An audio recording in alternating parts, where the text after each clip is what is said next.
We get a lot of emails wanting us to show more kitchen storage ideas. Joe's got a great one here. The biggest challenge in any kitchen is how to store the lids for your pots and pans. Too often they simply get tossed into the cabinet, then you can never find the right lid for the pot you're using.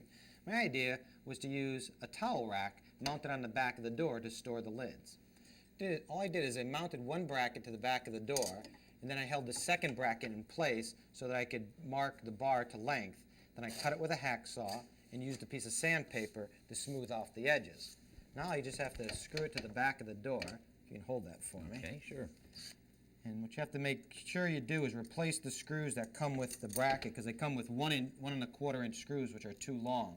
And these are 1-inch screws, which work perfect. And then you can just slip the lids right behind there, and the handles keep them from falling through. Now, I guess depending on the size of the door, you could actually put a second one down there for smaller lids. Right, you can see this we actually could have raised up a little bit and would have allowed room for a second rack.